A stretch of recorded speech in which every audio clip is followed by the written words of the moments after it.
Bueno, hola para todos. Bienvenidos a esta nueva clase de Teoría de Información y Codificación.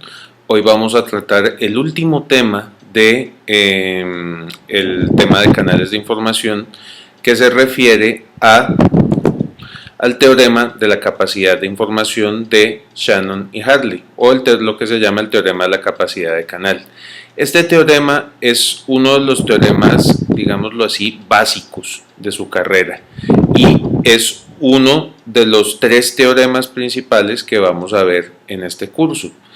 Este teorema les va a explicar básicamente cuánta cantidad de información se puede transmitir por un determinado canal dadas las condiciones de ese canal, es decir, que tanta potencia de transmisión dispongo, y la otra cosa es qué tanto ruido ambiente tenemos. Muy bien, entonces vamos a comenzar pues la demostración. Primero se parte de que del ancho de banda de un canal. Ustedes les habrán oído pues en televisión y en todas las propagandas, inclusive toda la gente que ofrece internet les habla de que le ofrecemos tantos megabits de ancho de banda. Ese concepto está mal dado, es decir, el ancho de banda no se mide en bits por segundo. Lo que se mide realmente en bits por segundo es la capacidad de canal. El ancho de banda es la cantidad, digámoslo así, la cantidad de espectro de la cual yo dispongo para mandar mi señal. ¿Qué es el espectro electromagnético?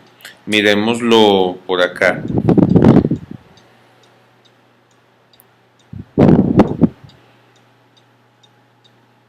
Si ustedes se fijan en este diagrama, bueno, verán ahí una cantidad de cuadritos de colores. Vamos a ampliarlo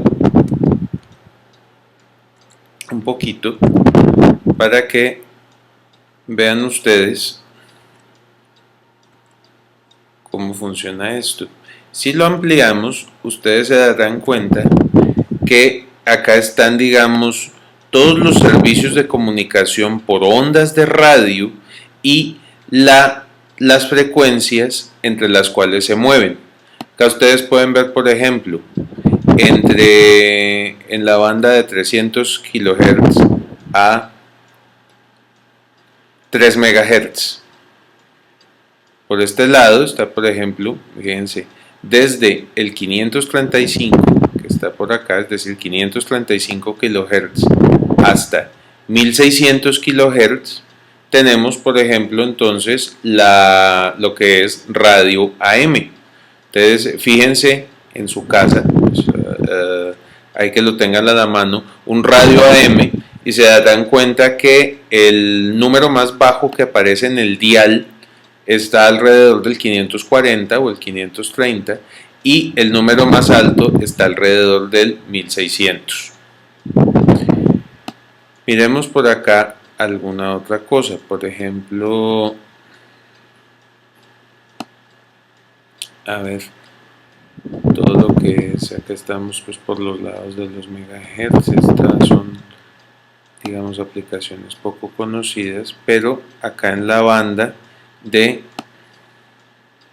por ejemplo, fíjense acá, en la banda de 54 a 72 MHz están ya, por ejemplo, los canales de televisión viejita, en este caso, televisión analógica. Fíjense, están los canales 2 al 4. Los canales del 5 y 6 están del 76 MHz hasta 88. Y de 88 a 108, entonces tenemos lo que es radio FM. Entonces, si se fijan en la casa también en un radio FM, podrán darse cuenta que el número más bajo que les aparece es el 88 y el número más alto el 108. Si seguimos subiendo por acá, tenemos ya, por ejemplo, los canales 7 al 13 de la televisión, y fijémonos por acá. Esta banda es interesante en el sentido de que, fíjense, por ejemplo, de aquí la banda de 800, todas estas cosas de 800 a 900 y 900 por acá a 940, todas estas que están marcados Land Mobile, esos son bandas de acceso a telefonía celular. Es decir, cuando una de las empresas de telefonía celular, digamos, Claro o Movistar, está licitando, por ejemplo, pues para que la dejen operar en el país, ella lo que está esperando es que el ministerio le asigne estas frecuencias para operar. Ustedes recordarán el caso del año pasado, lo que fue la asignación de las frecuencias de 4G. Fíjense lo apretadas que están todos estos servicios, es decir, el espectro electromagnético realmente es un tesoro y la gente no puede irlo usando así como así, porque si ustedes agarran y dicen, bueno, yo voy a poner entonces un servicio de transmisión de radio entre 800 y 900 MHz, entonces fíjense que estarían interfiriendo con los proveedores de telefonía celular y en ese momento ustedes se pueden ganar una multa del Ministerio de las TICs por estar utilizando sin licencia una determinada banda de transmisión. Ustedes podrán preguntarse, bueno, ¿y las redes inalámbricas que uno está, pues mejor dicho, a cada rato, o mejor dicho, compra un punto de acceso inalámbrico y ese punto de acceso es una emisora de radio? Entonces, ¿yo puedo operar eso sin licencia? La verdad es que sí.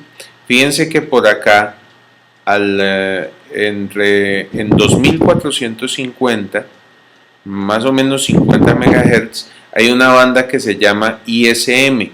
Esta banda es de uso libre, es decir, la puede utilizar cualquier persona siempre y cuando no exceda unos determinados niveles de potencia. En estas bandas ISM, que hay varias, yo les acá en el acetato anterior les voy a mostrar por acá. Ahí está la referencia web desde la cual pueden bajar ese diagrama. En esas bandas ISM operan, por ejemplo, hay una cercana a los 900 MHz, ahí funcionan algunos teléfonos inalámbricos. En la banda de 2.4 están las redes Wi-Fi. Hay otra banda alrededor de los 5 GHz. Ahí también pueden operar algunas redes Wi-Fi.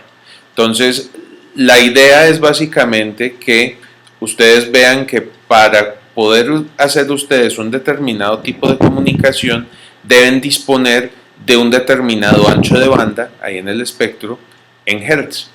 Entonces, la pregunta ahí es, lo que nos hacemos es, ¿cuántos bits de información puedo yo inyectar por ese canal si lo que se llama la relación señal-ruido, es decir, el cociente de la potencia de señal sobre la potencia del ruido, es P sobre sigma cuadrado, donde P es básicamente la potencia de la señal, sigma cuadrado va a ser entonces la potencia del ruido. Vamos a ver entonces eso cómo se demuestra. Imaginemos que tenemos entonces una fuente de información cuyo alfabeto fuente es A.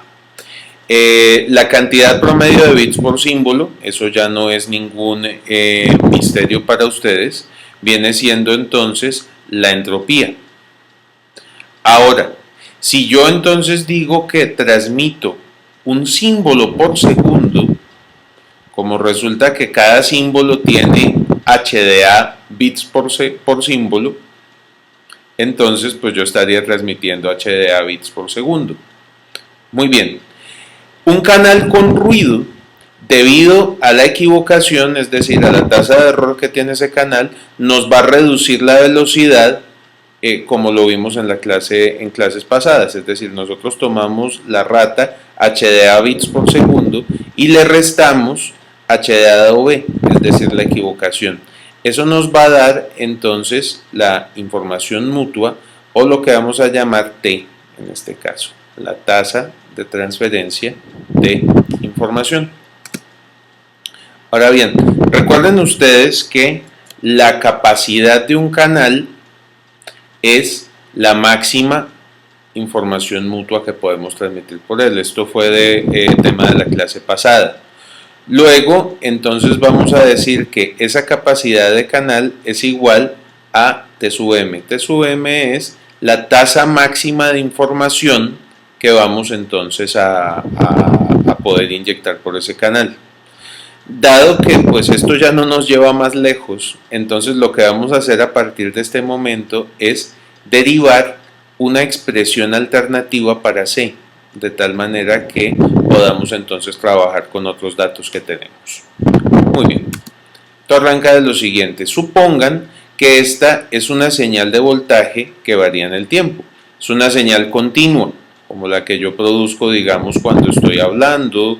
Podría ser una señal de televisión, podría ser un extracto de un disco, algo de música. Y la cosa es que ustedes entonces quieren digitalizar esa señal, es decir, convertirla en unos y ceros. ¿Cómo se hace en este caso? La digitalización parte de dos procesos. Uno que se llama muestreo, que ya vamos a ver en qué consiste, y otro que se llama cuantización de la muestra. ¿En qué consiste el muestreo? Resulta que como esta onda tiene infinitos valores, yo no puedo almacenar todos esos infinitos valores. Entonces, ¿qué hago en tal caso? Yo tomo muestras, es decir, llego y, digamos, tomo una muestra por acá, luego un poquito más tarde tomo otra muestra por acá, otro poquito más tarde tomo una muestra por acá, y lo que voy entonces es conformando un conjunto de punticos, un conjunto de muestras que me van a dar pues como una vista aproximada de lo que es la señal. Fíjense, aquí hice ya el trabajo pues, de tomar entonces una gran cantidad de muestras. Sin embargo, supongamos que queremos hacer el proceso inverso, es decir, reconstruir la señal a partir de las muestras que ustedes tomaron.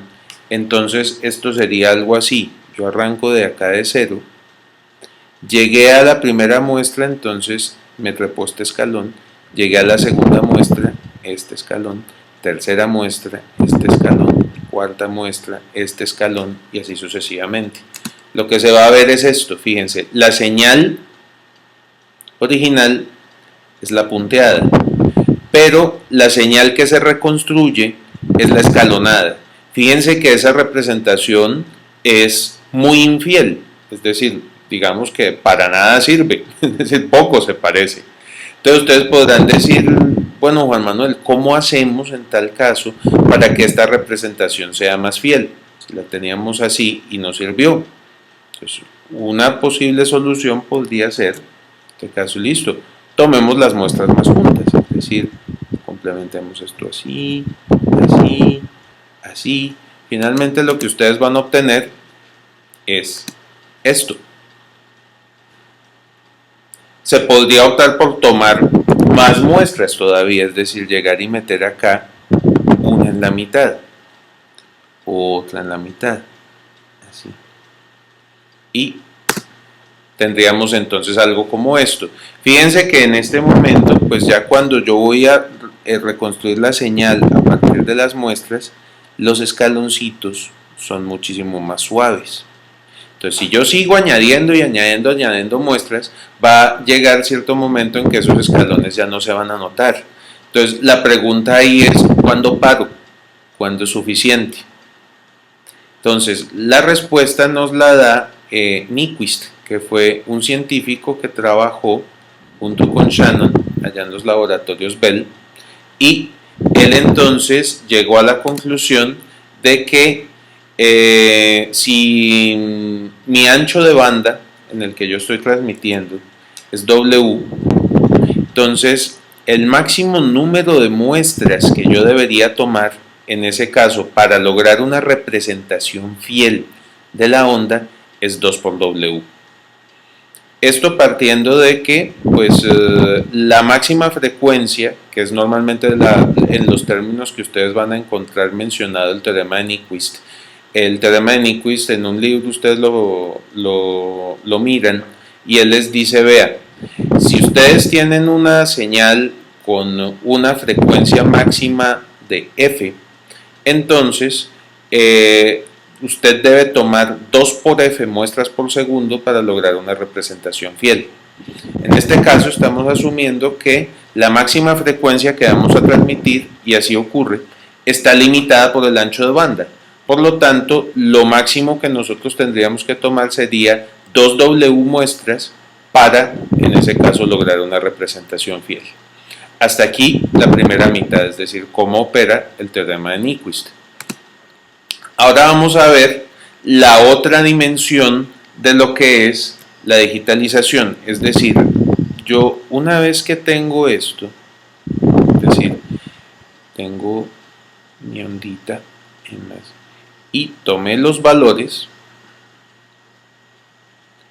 lo siguiente que tengo que hacer es asignarle un valor acá en este eje a cada una de esas muestras. Eso se llama la cuantización de la muestra. Digamos que esto acá abajo es un 0, acá está vale 1, acá está vale 2, acá está vale 3 y así sucesivamente. Entonces la pregunta es, bueno, ¿cómo hago yo para definir esta escala? Entonces asumamos de nuevo que P es la potencia de la señal, sigma cuadrado es la potencia del ruido, y por lo tanto la potencia total que yo recibo en el receptor vendría siendo la potencia de la señal más la potencia del ruido, P más sigma cuadrado. Recordarán ustedes pues de su curso de electrónica que la ley de Ohm, o por la ley de Ohm nosotros podemos sacar que la potencia es igual al voltaje al cuadrado sobre la resistencia. Si yo normalizo esto, asumiendo que la resistencia vale 1 ohmio, entonces de ahí podríamos sacar que P es igual al voltaje al cuadrado. Por lo tanto, nosotros podríamos decir que el voltaje es igual a la raíz cuadrada de la potencia, tomando en cuenta esa normalización, es decir, asumiendo que, de nuevo, que la resistencia vale 1 ohmio. Por lo tanto, tomando esa resistencia de 1 ohmio, nosotros decimos que el voltaje total recibido sería igual a P más sigma cuadrado a la 1 medio. Es decir, esta potencia total recibida le sacamos la raíz. Y el ruido recibido, o el voltaje del ruido recibido, sería igual entonces a la raíz cuadrada de sigma cuadrado. Sigma cuadrado es un símbolo, entonces por lo tanto no podemos decir que la raíz cuadrada de sigma cuadrado es sigma. Esa es la razón por la cual no se representa así. Entonces lo que tenemos es esto. Imaginemos por un momento, fíjense, este es el voltaje del ruido y este es el voltaje total que yo percibo. Ahora imaginemos por un momento que yo solamente tengo 2 niveles de señalización, es decir, que yo solamente puedo digitalizar 0 voltios o 5 voltios. Entonces, ¿qué hago en tal caso? Yo pongo una frontera aquí en la mitad y digo entonces, bueno, todo lo que caiga de aquí para abajo va a contar como un 0 y todo lo que caiga de aquí para arriba entonces va a contar como un 1.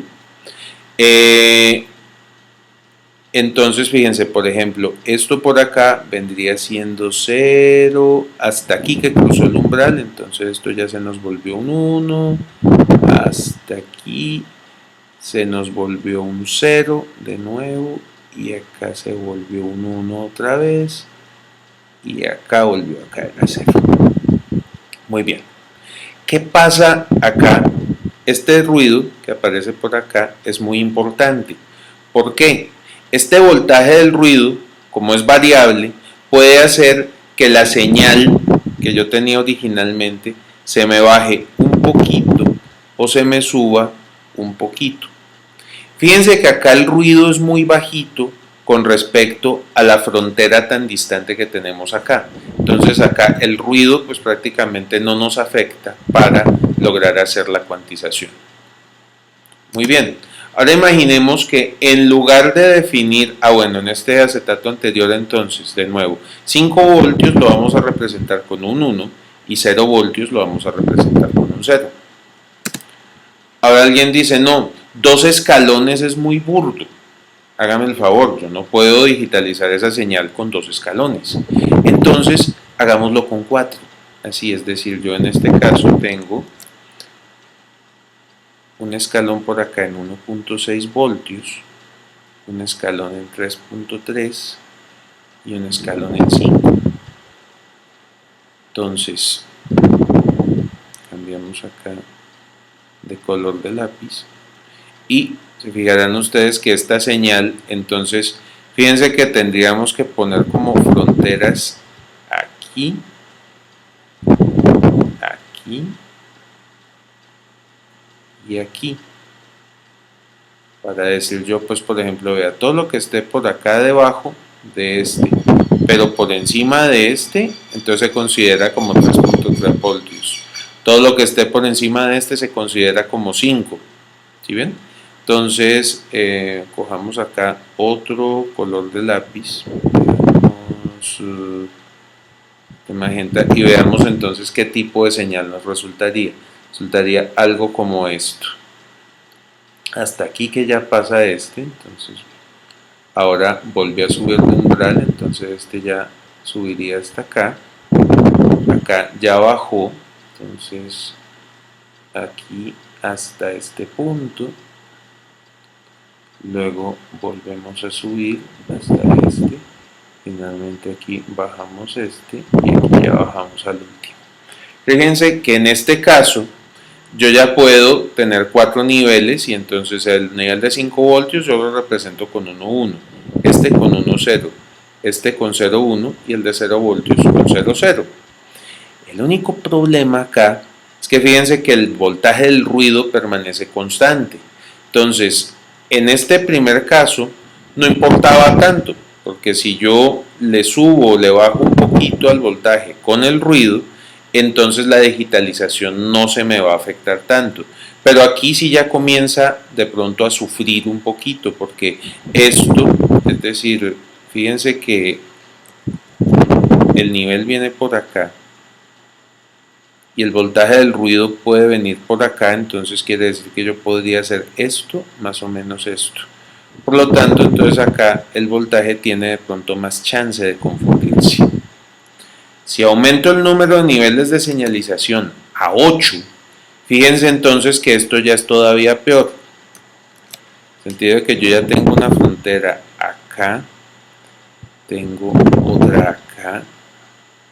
otra acá, y así sucesivamente. Y fíjense que acá el voltaje del ruido ya está muy parecido a lo que es el valor de un escalón. Entonces, si nosotros le sumamos o le restamos el ruido a algún voltaje de estos, ya es muy posible que se nos confunda un valor con otro y por lo tanto la digitalización no sea fiel. Ventaja que tiene esto, fíjense que como ya tenemos 8 voltajes, cada nivel de voltaje se puede representar con 3 bits, es decir, cada cambio de voltaje que yo tengo me representa más bits. Fíjense que en este primer diagrama cada cambio de voltaje me representaba un solo bit, en este me representa 2, en este me representa 3, pero la calidad comienza a sufrir sencillamente porque ya el ruido nos hace pues en tal caso confundir los niveles de señal. Entonces, ¿qué se dice acá en este caso? El número máximo de niveles de señalización que yo puedo determinar está dado por esta expresión que ustedes ven acá. Sencillamente es el voltaje total, véanlo acá, dividido entre el voltaje del ruido. Es decir, eso me da el número de pasos o el número de escalones máximo que yo puedo determinar. Si yo pongo ya, es decir, pongo un paso más pequeño que lo que es el ruido, en ese momento mi digitalización va a ser completamente infiel, que se me va a empezar a confundir con el ruido. Muy bien. Si yo llego y simplifico esta expresión, me va a dar 1 más P sobre sigma cuadrado a la 1 medio. Entonces, miremos acá. Recordemos nosotros que la máxima tasa de información, como veíamos, es decir, la máxima capacidad de canal, ya lo veíamos nosotros, se da con niveles de señal o con símbolos equiprobables, es decir, en el punto donde nuestra fuente da la máxima entropía. Y en esa situación, el número promedio de bits por muestra, recuerden que sería igual al número sería el logaritmo base 2 del número de símbolos del alfabeto. En este caso, ¿cuál es el número de símbolos del alfabeto? Nuestro número de niveles de señalización. Entonces, sustituimos acá logaritmo base 2 de S y acá finalmente ustedes ya recordarán que logaritmo de una potencia es igual a producto de logaritmos, es decir, logaritmo base 2 de 1 más p sobre sigma cuadrado a la 1 medio es igual a 1 medio del logaritmo de toda esta expresión. Aquí ya estamos terminando. Fíjense entonces en este caso, ya decimos que si tomamos Tmax, muestras por segundo, y que cada muestra está representada por logaritmo base 2 de S bits, recuerden entonces que la tasa máxima era la capacidad de canal. Y la capacidad de canal entonces ya vimos que está dada por 2 por W, que es el número de muestras que estamos tomando, 2 por W, más, que digo, por logaritmo base 2 de S bits por segundo. Sustituimos el valor de S y tenemos entonces esto. Cancela este 2 con este 2 y nos da finalmente esta expresión. Capacidad C es igual al ancho de banda por el logaritmo base 2 de 1 más la razón de la potencia sobre el ruido. O sea, pues en este caso, logaritmo base 2 de 1 más la relación señal-ruido. Esta expresión es importantísima, es decir, si tienen que memorizar alguna fórmula en su carrera de ingeniería telemática, que sea esta. Porque, ¿qué les dice? Vean, la capacidad de canal es directamente proporcional al ancho de banda, es también proporcional, pues ya en proporción logarítmica, a la potencia de señal que ustedes estén manejando, y es inversamente proporcional a la cantidad de ruido que ustedes quieran, que ustedes vayan a manejar pues en el canal. De ahí pueden salir pues cosas muy interesantes, es decir, pues puede tenerse la discusión, Juan Manuel, ¿será que es posible tener un canal con capacidad infinita? Y la verdad es, en la teoría sí se podría. En la teoría, ¿cómo se puede hacer? Sencillamente ustedes llevan el ancho de banda infinito, o llevan la potencia infinito, o llevan el ruido a cero. Eso es la teoría. Lo que pasa es que en la práctica eso es imposible. ¿Por qué? Si ustedes tuvieran ancho de banda infinito, quiere decir que estarían ocupando todo el espectro electromagnético. Es decir, todo ese diagrama que vimos en los acetatos anteriores, ¿se acuerdan? Entonces ustedes interferirían con las otras comunicaciones y pues realmente pues igual les podrían poner una multa, mandarlos a la cárcel, en efecto, bueno, no resulta pues para nada práctico. Llevar la potencia infinito, ¿qué involucraría? Emplear toda la energía del mundo, y eso es imposible, es decir, ustedes nunca pueden, por más energía que usen, no pueden usar toda la energía del mundo, de manera que esto es completamente imposible.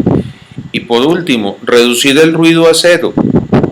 Reducir el ruido a cero también es imposible, es decir, a pesar de que ustedes empleen cables completamente aislados o traten de aislar por completo su sistema, siempre queda remanente un ruido en la materia que se llama el ruido térmico.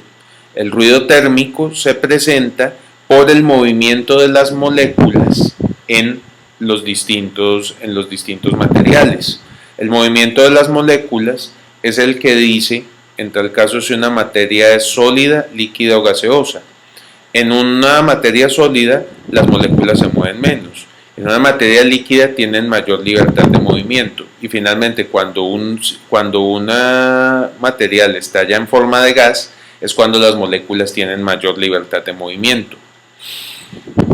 La única manera de hacer desaparecer este ruido térmico sería llevar la materia al cero absoluto, es decir, ponerla a 0 grados Kelvin.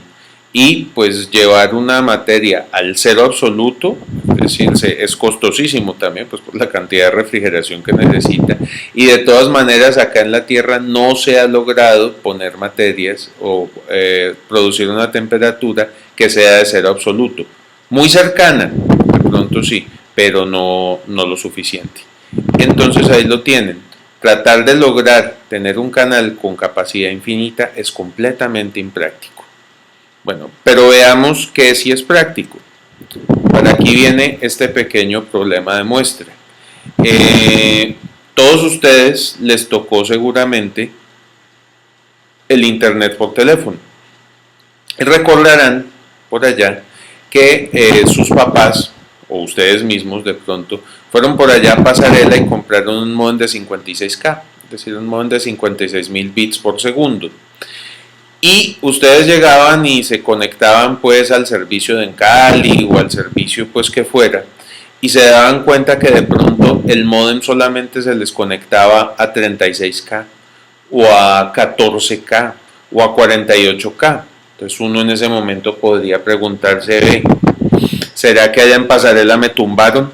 ¿Será que realmente ese módem no era de 56? Vamos a ver que realmente sí era de 56, pero en ese caso lo que estaba molestando era la relación señal-ruido que teníamos en nuestra línea telefónica. Es decir, de pronto, si les conectaba a una velocidad muy bajita, quiere decir que la línea telefónica que ustedes tenían era muy ruidosa. Vamos a ver en qué consiste eso. Supongamos que queremos lograr una capacidad de 56.000 bits por segundo. El ancho de banda de la línea telefónica, es decir, el ancho de ese canal de voz o de sonido que tenemos, está definido en 4 kHz, es la norma. Es decir, una línea telefónica siempre va a tener un ancho de banda de 4 kHz. Entonces, en ese caso, vamos a ver o vamos a despejar de la fórmula cuánto sería la relación señal-ruido. Entonces, la relación señal-ruido, despejando de nuestra ecuación, es decir, recuerden acá, tomen esta